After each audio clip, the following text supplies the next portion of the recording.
we've been around for a little over a year and a half, building a community for open source software developers.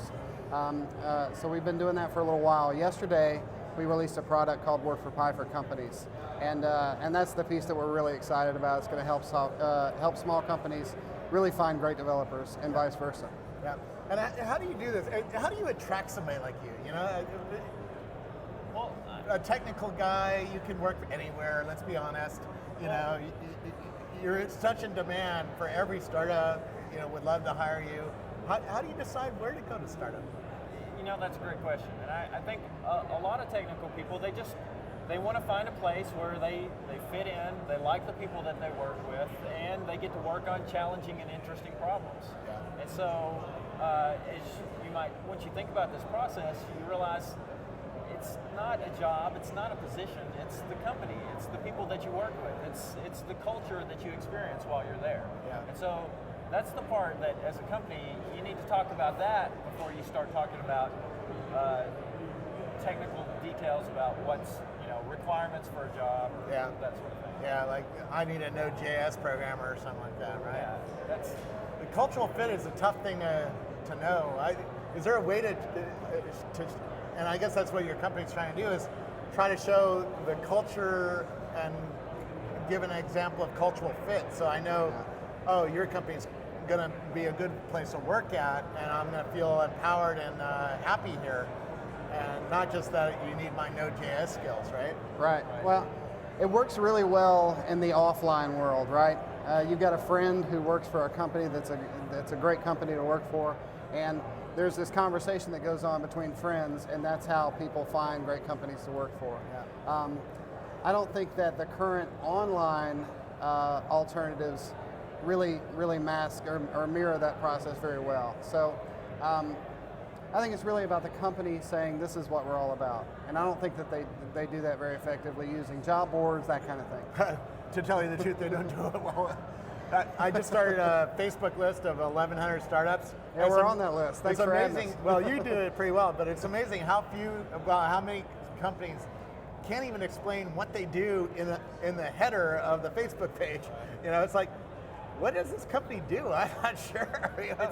It's communication is hard, right? And that's really what this is all about, communicating a lot of information in a very short period of time.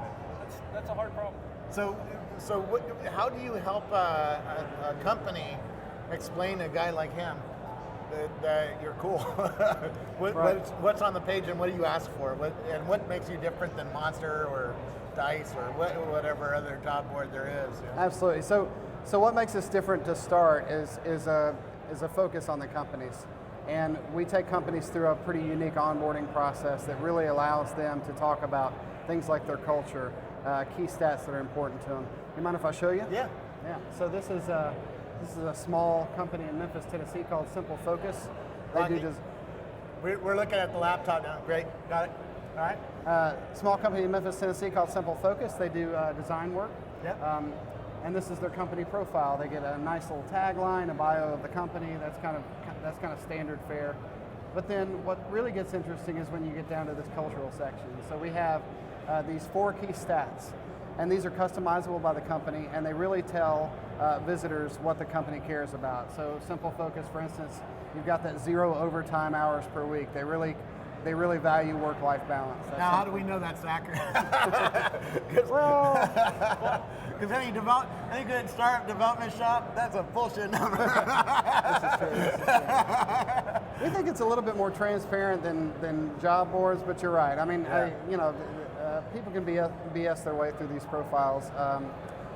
It's something that we want to protect against. So one of the things that we do is we add the team members to the company profile, so they can kind of serve as a little bit of a check on the company itself. Yeah, and so keep in mind, so internal projects, clients, and team members. So you know the team size. Some people work better in small teams. Some people like to work at a big company.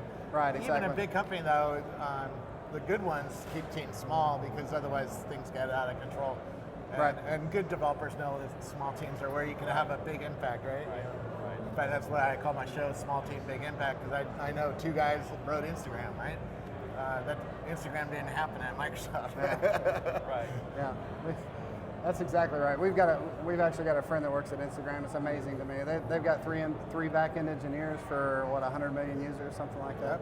It's ridiculous. That actually would be an interesting stat. It's like, what kind of impact have these 6 people had? You know, are they running, you know, the Facebook's back-end system, or do they build all of Facebook's 16 mobile members for apps? 108 clients is pretty darn good. Yep. If those stats are correct, right? Yep. So we have a section here for, we call it the 3 whys. It's really why you're doing something, what you're doing, and what's important to you and the team. Yep.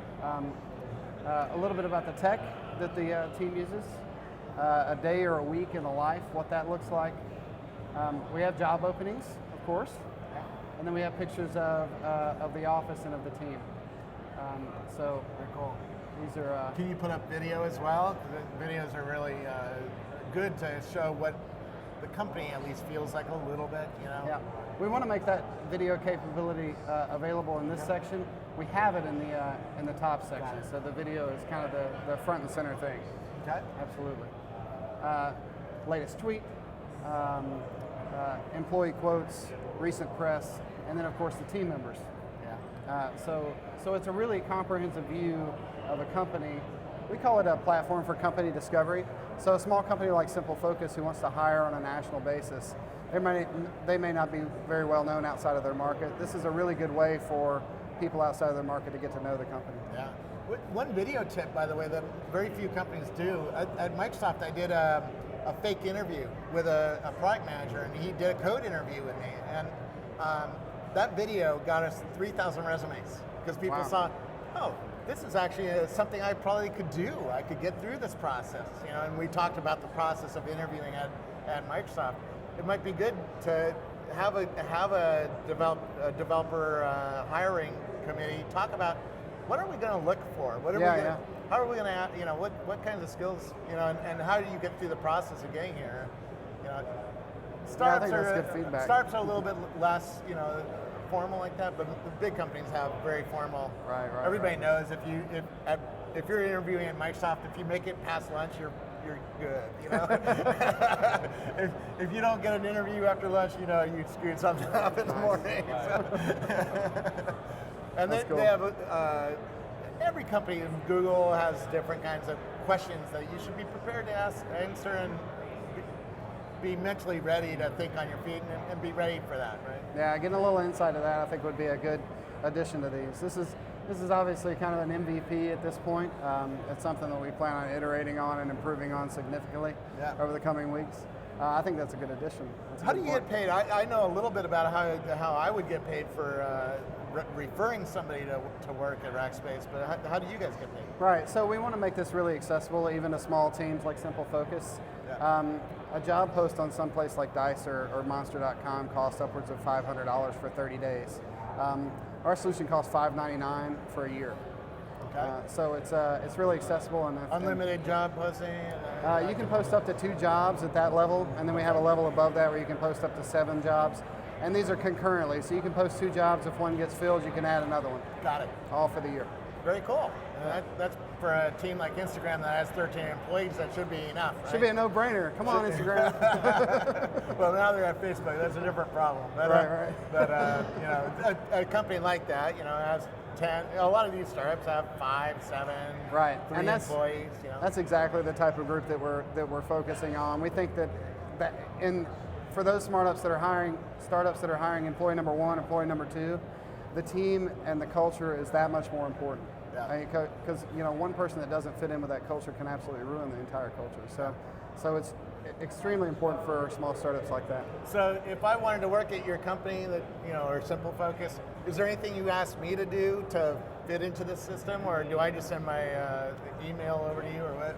How do I get a job here? Yeah, so let me show you the other side of what we do. This is Brad's Work for Pi portfolio. Yeah.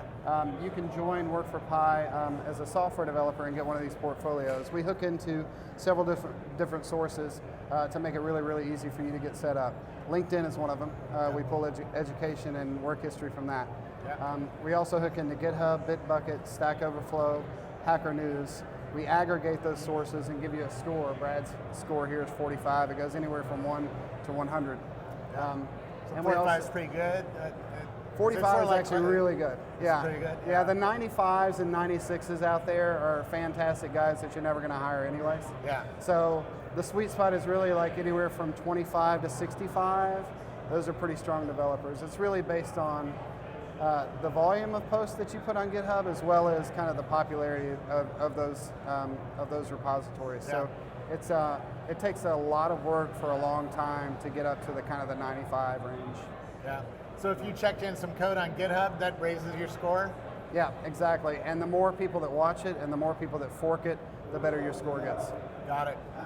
Very cool. It gives you some tips on, as a new software engineer, how to build your career. You know, make sure you stay active on Stack Overflow and try to get involved in open source programs and check in code and be visible. You right? said it. The key there is get involved and be involved and get out and work with people and collaborate with people and build cool stuff. Yeah, the old way was to write an O'Reilly book. right. But that's harder to do now. It's better to do the new modern career development techniques, right? Yeah. And there are so many folks now that are learning to write software that not via the traditional methods, right? They're not going to get a CS degree. They've got an English degree or philosophy degree, or they have no degree at all, and they're going to Code Academy or Udacity to learn Python. This is absolutely the best way for them to show off, you know, what they're capable of doing once they go through those types of courses and learn on their own. Yeah. Well, cool. Tell me about your company. What state is it in? Are you funded yet, or what's Sure. going on? So Work4Pi has been around for a little over a year. We went through a startup accelerator in Memphis, Tennessee, called Seed Hatchery. We've got a small seed accelerator around there. We raised a small seed round back in May. So we've been hacking away since then. Yep. And are you hiring?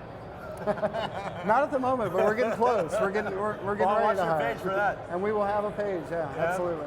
It's pretty interesting. I mean, there's a bunch of different companies that are trying to help startups. I'm sorry. AngelList. Well, AngelList is helping companies get funded. Right. Geeklist. Yeah. Geeklist is helping developers brag about what they did. Hey, I built the back-end system for Twitter, and by bragging, it's a non-threatening way to sort of say, hey, I'm This is what I'm available all for about. phone calls. Right. Yeah, which is a recruiting trick, you know? Yeah. Because you can't really say, hey, I need a job. I hate my job. I hate working on Twitter. But by putting yourself in play, you'll get calls, right? And, Right. So it's- Yeah, we think all of those alternatives are kind of improving on kind of the old resume type of thing. That's dead, and we need to move beyond it. I think there are a lot of alternatives out there. We are partial to one.